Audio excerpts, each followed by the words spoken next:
Seigneur, ta parole est grande, elle demeure à jamais. Ta parole est infaillible, rien ne peut la supprimer.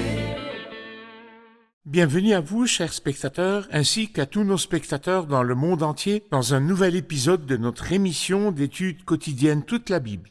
Je prie de tout mon cœur pour que cette émission soit une source de bénédiction pour vous et pour tous les spectateurs du monde entier et qu'elle contribue à l'affermissement de nombreuses personnes et pour le renversement des hauts murs qui empêchent de nombreuses personnes de venir à Christ ou qui empêchent Christ de venir à de nombreuses personnes. Je crois qu'il n'y a pas de frontières ni de murs qui puissent entraver la parole de Dieu. La parole de Dieu n'est pas enchaînée. Elle vous atteindra où que vous soyez, qui que vous soyez. C'est pourquoi, si vous nous regardez maintenant, ouvrez votre cœur à la parole vivante et efficace de Dieu et laissez la parole agir en vous.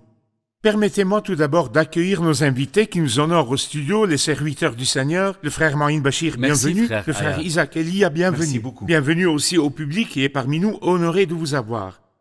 Dans l'épisode précédent, nous avons parlé du chapitre 8, de 1 à 6, et nous avons appris que les chapitres 8 et 9 traitent du don. Aujourd'hui, je vais lire quelques versets de 7 à 15 et revenir vers frère Maïn avec une question. Chapitre 8, de 7 à 15. De votre côté, vous avez tout en abondance, la foi, la parole, la connaissance, le zèle à tout point de vue et l'amour pour nous. Faites en sorte que la même abondance se manifeste dans cet acte de grâce. Je ne dis pas cela pour donner un ordre, mais pour éprouver la sincérité de votre amour par l'exemple du zèle des autres. En effet, vous connaissez la grâce de notre Seigneur Jésus-Christ. Pour vous, il s'est fait pauvre alors qu'il était riche, afin que par sa pauvreté vous soyez enrichis. C'est un avis que je donne à ce sujet. Et c'est ce qui vous convient, puisque dès l'année dernière, vous avez été les premiers, non seulement à faire une collecte, mais aussi à la vouloir.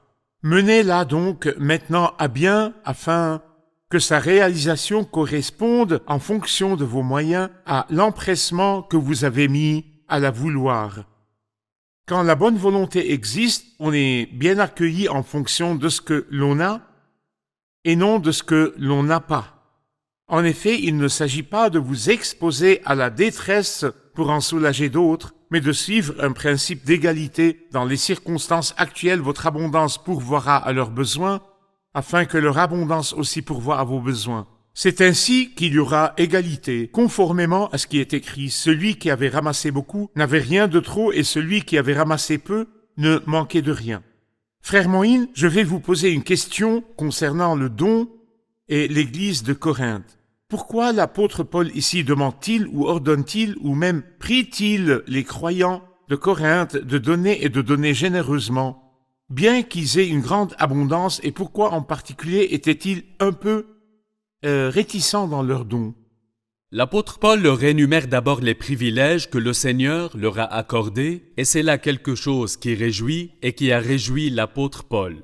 Mais il leur dit, vous avez tout en abondance dans votre vie spirituelle et dans la connaissance que le Seigneur vous a donnée. Si nous revenons à la première épître, nous le trouvons en train de mentionner deux choses, la parole et la connaissance. Dans la deuxième épître, les choses sont de plus en plus belles. La Bible dit, le sentier des justes ressemble à la lumière de l'aube, son éclat grandit jusqu'au milieu du jour. Il mentionne ici 5 choses, non seulement la parole et la connaissance, mais il mentionne aussi 3 autres choses, le zèle à tout point de vue, l'amour, la foi. Vous avez tout en abondance, je veux que vous ayez de l'abondance de l'autre côté. Pourquoi, comme vous le demandez, pourquoi sommes-nous prêts à avoir de l'abondance dans ces choses, mais la question de l'argent, en fait, le cœur de l'homme est de plus en plus attaché à l'argent. La Bible nous avertit que l'amour de l'argent est à la racine de tous les maux. Peut-être que les autres choses dont il leur a parlé, peut-être leur a-t-il parlé des langues dans la première épître. Il est bon que vous l'ayez dans l'abondance, mais je veux que le fait de mettre les mains dans les poches pour en sortir l'argent abonde aussi parmi vous. Et le mot abondance ici, en réalité, j'y vois qu'il n'y a pas de pourcentage précis. Il ne leur a pas dit de payer la dîme, bien qu'il n'y ait pas de mal à ce que certains disent qu'il faut payer la dîme. Mais l'abondance signifie que les dons doivent augmenter. Ce n'est pas un ordre de Paul à leur égard, car s'il s'agissait d'un ordre, la question se transformerait en pression ou une contrainte. Mais non, je veux qu'avec la générosité de votre cœur et votre amour, l'abondance se manifeste aussi dans votre don. Bon, j'aimerais vous demander si le don est un commandement ou une obligation pour le chrétien. C'est un commandement si nous devons choisir l'un des deux termes. Ce n'est pas une obligation, mais c'est un commandement par lequel nous faisons preuve de compassion envers les autres. Parfait. Frère Isaac, l'apôtre Paul a toujours l'habitude, lorsqu'il donne des conseils, de donner un modèle pour motiver ceux qui l'écoutent ou les destinataires du message à répondre à son message. Quel modèle de don leur a-t-il donné? En fait, il leur donne un modèle dans les premiers versets et un modèle au verset 9. Au premier verset, voyez avec quelle générosité les pauvres frères de la Macédoine ont donné. Leur joie a débordé malgré leur pauvreté dans leur générosité. C'est comme s'il les échauffait, les encourageant à ne pas être moins généreux que les frères de la Macédoine. Puis il leur donne le modèle parfait au verset 9. En effet, vous connaissez la grâce de notre Seigneur Jésus-Christ. Pour vous, il s'est fait pauvre alors qu'il était riche, afin que, par sa pauvreté, vous soyez enrichis. Un verset merveilleux. Jésus a une grande grâce qui lui permit de se faire pauvre. Le Christ s'est fait matériellement pauvre. Il est venu sur terre. Il est né, il a été mis dans une mangeoire. Il a vécu à Nazareth en Galilée, une ville méprisée, et a travaillé comme charpentier. La famille dans laquelle il vivait était une famille pauvre qui faisait les offrandes des pauvres. Le Christ a vécu n'ayant pas d'argent. Il leur a dit « Montrez-moi la monnaie avec laquelle on paie l'impôt ». Il s'est fait pauvre alors qu'il était riche. La personne la plus riche au monde, c'est le Seigneur Jésus, bien sûr. Il est le roi du ciel et de la terre. Mais il s'est fait pauvre alors qu'il était riche. Pas seulement financièrement, mais aussi moralement et psychologiquement, dans une humilité. Ici, lorsqu'il parle dans le contexte matériel, il leur dit « Écoutez, s'il s'est fait pauvre, mais pourquoi? Afin que par sa pauvreté, vous soyez enrichis. » Il veut dire que vous aussi, vous devez, je ne vous dis pas de vous faire pauvre, mais je vous dis de participer à la grâce de donner. De belles paroles. Il motive les croyants et leur présente un modèle. Le Christ m'influence en tant que modèle en toutes choses. C'est vrai. Il veut leur apprendre l'amour, il leur donne l'exemple de celui qui est infiniment aimé. Il veut leur apprendre à donner, il leur donne l'exemple de celui qui est infiniment donné. Il s'est donné lui-même. Y a-t-il quelqu'un comme Christ sur la face de la terre? Impossible. Parmi les prophètes, parmi les apôtres, parmi les saints? L'une des choses les plus difficiles, c'est qu'on peut naître pauvre et c'est normal. Mais après avoir été riche, il devient pauvre. Le Christ a accepté cela de son propre gré. Chers spectateurs, je vous retrouve après la pause. Pendant la pause, des adresses apparaîtront. Si vous avez des questions ou des interrogations, envoyez-les nous. Il y a aussi des numéros de téléphone. Nous acceptons volontiers des appels téléphoniques. Si vous avez des questions ou des choses concernant le sujet d'aujourd'hui, envoyez-les nous. Nous nous retrouverons après la pause.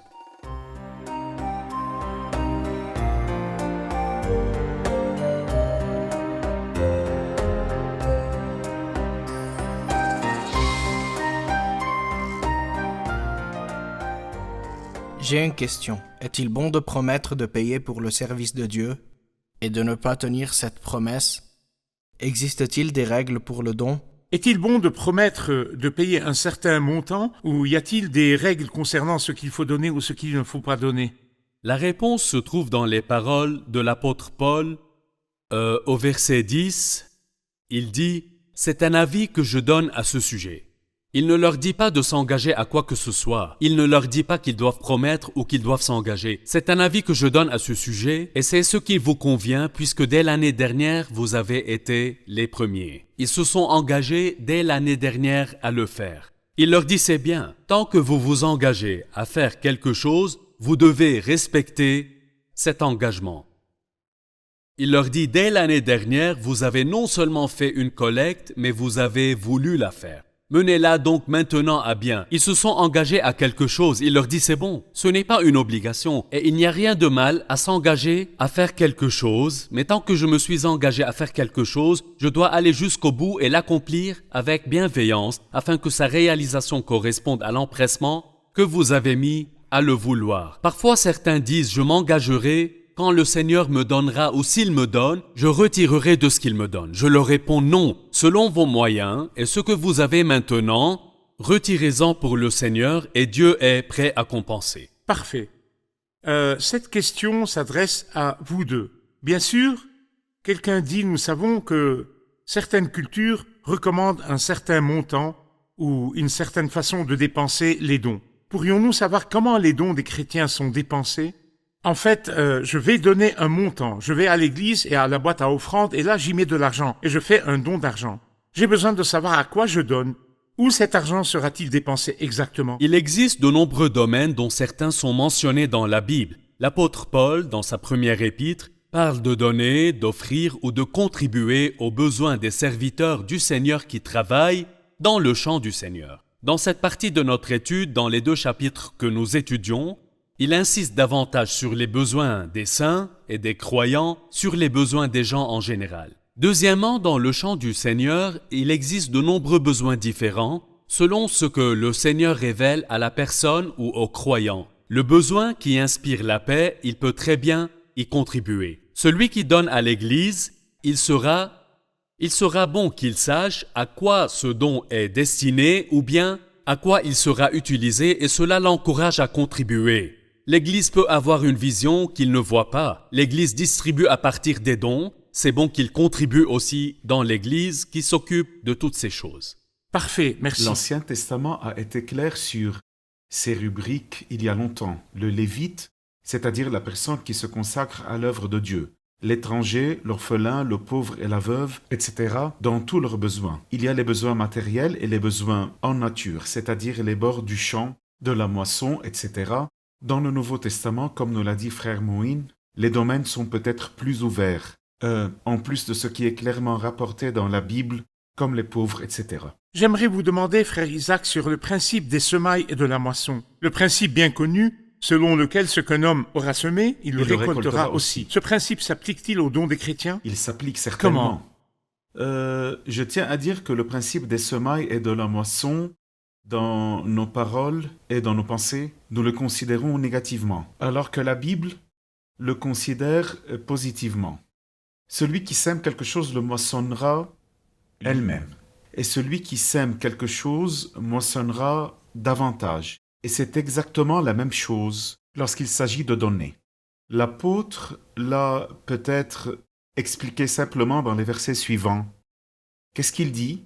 Il dit « Il ne s'agit pas de vous exposer, verset 13, à la détresse pour en soulager d'autres. » Donc, quand nous disons qu'il y a un besoin parmi les frères pauvres de Jérusalem, nous ne disons pas qu'ils sont dans le besoin et que vous êtes à l'aise. Alors appauvrissez-vous. Non, il ne s'agit pas de cela, mais de suivre un principe d'égalité, qu'il y ait une sorte de communion par le don, une contribution dans leur détresse. Il leur dit, dans les circonstances actuelles, votre abondance pourvoira à leurs besoins. Aujourd'hui, vous avez une abondance, un surplus, et ils sont dans le besoin. Alors donnez de votre surplus pour pourvoir à leurs besoins, afin que, peut-être à un autre moment, et c'est ça la moisson, afin que leur abondance aussi pourvoie à vos besoins, à un autre moment. Aujourd'hui, vous soutenez des frères, et ensuite, d'autres vous soutiendront. C'est au niveau individuel. Aujourd'hui, Dieu me donne pour que je puisse donner. Peut-être que demain, j'aurai besoin de récolter ce que j'ai semé, pour qu'il y ait égalité. Conformément à ce qui est écrit, et il cite le livre de l'Exode, chapitre 16, qui s'appliquait à la récolte de la manne chaque jour. Celui qui avait ramassé beaucoup n'avait rien de trop, et celui qui avait ramassé peu ne manquait de rien. Qu'est-ce que cela signifie? La manne, comme vous le savez, si elle restait jusqu'au lendemain, elle sentait mauvais. Celui qui en ramassait beaucoup, sauf bien sûr le vendredi pour le sabbat. Mais il est normal que celui qui ramasse mange autant de manne que Dieu lui envoie du ciel. Ce qu'il a ramassé, il doit le manger en entier. Et si elle reste, elle sentirait mauvais. Celui qui avait ramassé beaucoup n'avait rien de trop pour l'amasser. Et celui qui avait ramassé peu ne manquait de rien. Cela lui suffisait. Et le lendemain, la manne redescendait. Et c'est un beau principe sur le plan financier. Il faut savoir que l'abondance d'argent n'est pas un avantage. Il jouira de choses limitées, car l'homme est limité. Que ferez-vous de cette abondance? Et inversement, celui qui a peu vivra avec. Avec ce principe, il sera facile de partager avec nos frères et sœurs. La manne ne devait pas être laissée au lendemain ni amassée, n'est-ce pas? Et si la manne était amassée, il s'y mettait des vers et elle sentait mauvais. De la même manière, l'argent, Dieu ne nous le donne pas pour l'amasser, mais pour le dépenser continuellement. Beaucoup de gens ne comprennent pas que lorsque je convertis de l'argent en monnaie céleste, quand je le dépense pour l'œuvre de Dieu, je l'amasse là-haut, j'ai un solde là-haut, et à un moment donné, Dieu convertira tout ce qui a été dépensé ici en monnaie d'en haut et me le rendra. Exactement. Mais si quelqu'un s'inquiète de l'avenir et dit « personne ne sait ce qui arrivera demain », Le système de gouvernement pourrait changer, les gens pourraient perdre leurs emplois, alors faites-vous un levain, ils l'appellent levain. Combien de milliers? Je ne sais pas. Parce que même un peu d'argent peut Quand les temps aider sont durs. quand les temps sont durs. Un peu d'argent peut-il vraiment aider quand les temps sont durs? Écoutez, frère Ayad, j'aimerais donner mon opinion sur cette question. Et peut-être que le frère Moïn a une opinion différente. La Bible dit que normalement, c'est aux parents de faire des réserves pour leurs enfants. Il y a donc un objectif clair. La Bible ne le nie pas, mais le principe lui-même de mettre de l'argent de côté pour me sécuriser, d'abord, l'argent ne sécurise pas. C'est premièrement. Deuxièmement, je vais vous expliquer pourquoi l'argent n'apporte pas de sécurité. Supposons que quelqu'un tombe malade, ou que quelqu'un ait un problème. Tout ce qu'il a économisé ne servira pas. Un peu d'argent ne peut jamais aider quand les temps sont durs. Il s'agit d'un principe inexact, d'un principe qui n'est pas vrai. Mais ce qui est vrai et ce qui est vraiment biblique, c'est que la piété est utile à tout. Parfait. Donc celui qui veut amasser, qu'il amasse la piété. Quand il donne à l'œuvre de Dieu, il amasse au ciel. Et le Seigneur fait des réserves. Et la Bible dit « Ô combien ta bonté est grande, tu la tiens en réserve pour ceux qui te craignent. » Ce n'est pas moi qui amasse auprès de Dieu, mais Dieu qui le fait pour moi. Parfait, parfait. C'est Allez-y. l'application de l'idée de la manne puante là où il y a des vers. Tout d'abord, en ce qui concerne la manne, tous sortaient pour ramasser. Il y a celui qui a ramassé beaucoup, sa santé l'aide, et il a de l'énergie, et celui qui est faible, qui a ramassé peu. Et quand ils viendront manger, celui qui a ramassé beaucoup ne mangera pas autant qu'il veut. Non, il y a une mesure qui servira à chacun, de sorte que cette mesure lui suffira. Celui qui avait ramassé beaucoup, prenait cette mesure et donnait le surplus à celui qui avait ramassé C'est peu. vrai. Rien de trop là, et rien ne manquera là. Nous avons vu ce qui advient de la manne. Qu'en est-il de l'argent? Le Seigneur a dit dans les évangiles qu'il peut être détruit par la rouille et par les mythes. Il peut être volé par les voleurs. Mais qu'en est-il du lendemain? Le Seigneur a dit à chaque jour suffit sa peine. Vous inquiéterez-vous du lendemain Cela ne avant qu'il contredit pas arrive? la sagesse des parents de subvenir aux besoins de leurs enfants. J'économise, par exemple, pour mes enfants, un compte d'épargne dans une banque ou ailleurs, pour l'école, pour l'éducation, pour le mariage, par exemple. Par exemple. Mais il ne faut pas compter dessus pour me sécuriser. N'est-ce pas, frère Et Moïse? oublier l'œuvre du Il ne Seigneur. faut pas faire cela indépendamment de Dieu. Exactement. Il ne le faut pas, n'est-ce pas? Pour que personne des spectateurs ne pense que nous allons à l'extrême. Nous allons faire une pause puis prendre une question du public. Chers spectateurs, je vous retrouve après la pause. Ne quittez pas.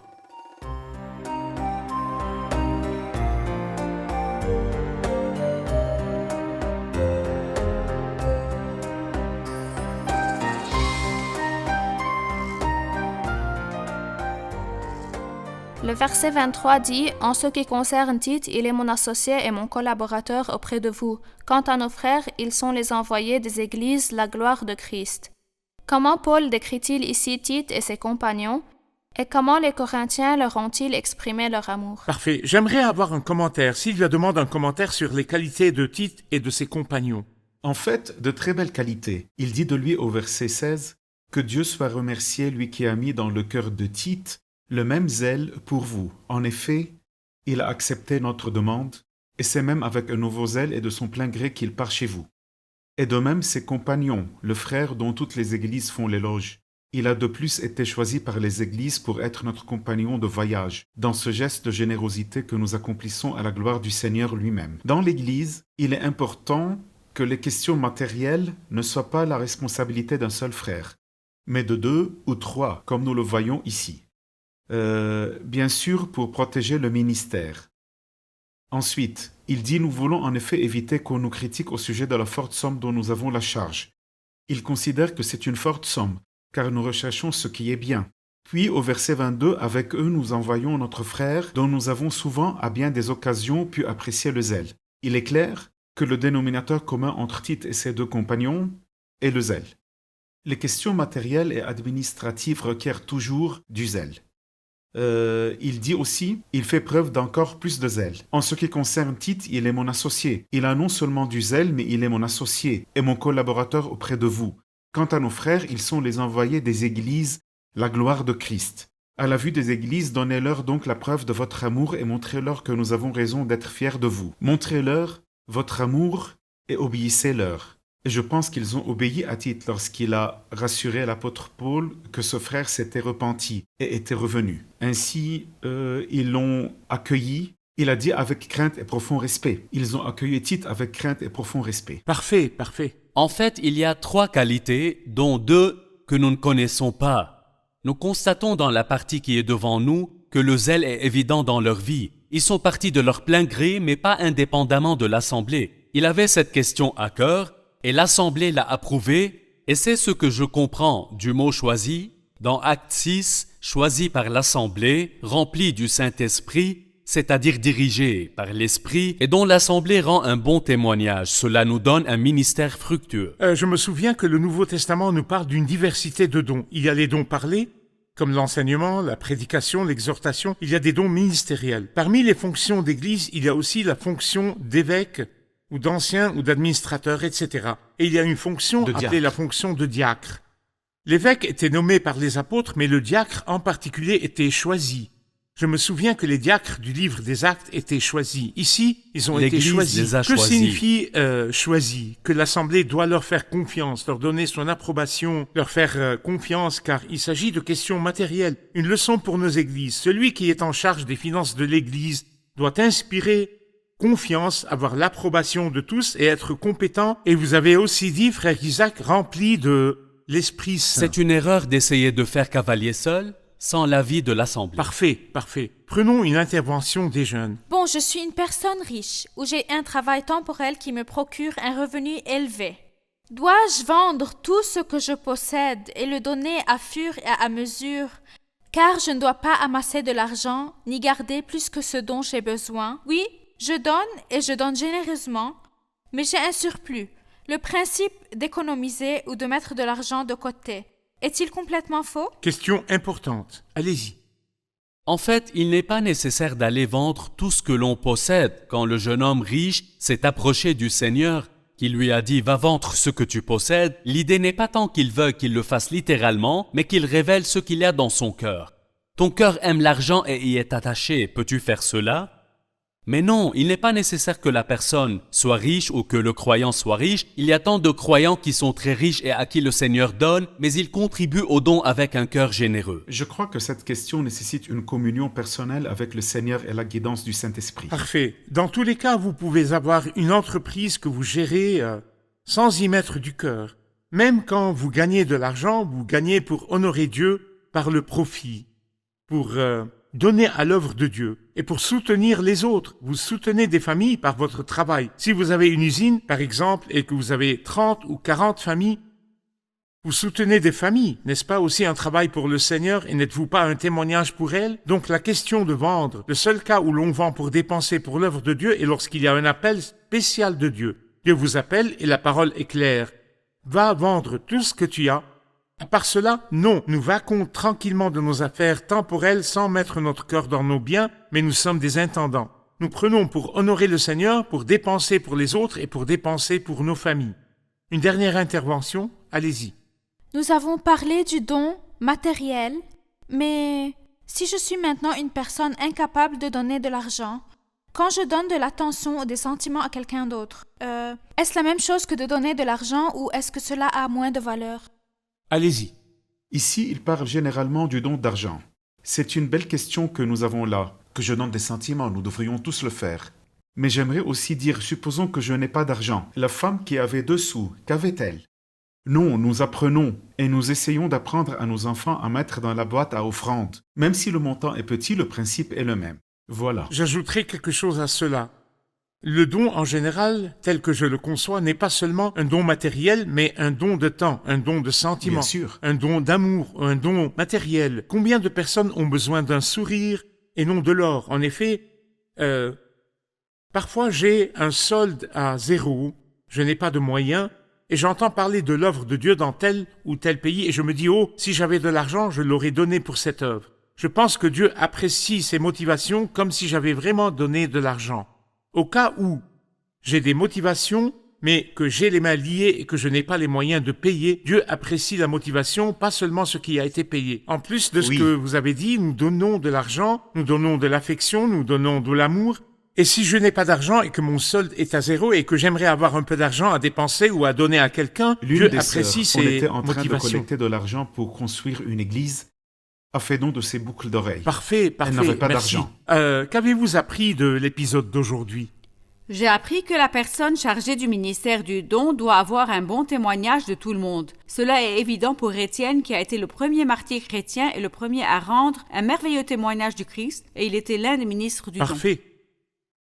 La chose la plus importante est de se donner d'abord au Seigneur. Si nous faisons cela, il nous sera très facile de donner notre argent, notre temps, nos sentiments et tout le reste. Si nous donnons toute notre vie au Seigneur. Très bien. Son encouragement a fait une telle différence pour moi quand il a dit « Celui qui avait ramassé peu ne manquait de rien ». Votre Père sait que vous en avez besoin. Nous avons un Dieu grand et sage qui connaît nos besoins. Ne nous inquiétons pas si nous ne possédons pas. Le Seigneur est capable de répondre à tous nos besoins. Merci beaucoup, merci serviteur du Seigneur. Nous poursuivrons Merci. notre étude dans le prochain épisode. Chers spectateurs, il n'y a pas d'exemple ou de modèle dans le monde qui puisse nous être donné comme modèle de don véritable et infini si ce n'est le Seigneur Jésus-Christ. Rappelez-vous les paroles du Seigneur Jésus, puisqu'il a lui-même dit « Il y a plus de bonheur à donner qu'à recevoir ». Du Christ qui, par son sang, a appris au monde à donner. Qu'est-ce que le Christ a donné? Pas une partie de lui-même. Christ a aimé l'Église, il s'est donné lui-même pour elle. Et vous êtes l'un de ceux que le Christ a aimés. Et là où vous êtes maintenant, si vous n'êtes pas aimé des gens, vous êtes aimé de Dieu. Si votre famille ne vous aime pas, vous êtes aimé de Dieu. Si les gens du pays où vous êtes ne vous aiment pas, vous êtes aimé de Dieu. Il a tout sacrifié pour vous et attend que vous veniez à lui et que vous lui donniez votre vie. Et quand vous lui donnez votre vie, vous la confiez à la plus grande personne au monde et vous pouvez vous attendre à des surprises par la suite. Je vous invite à accepter le Christ pour apprendre à donner et non à prendre. Je vous retrouve dans le prochain épisode. Que le Seigneur vous garde.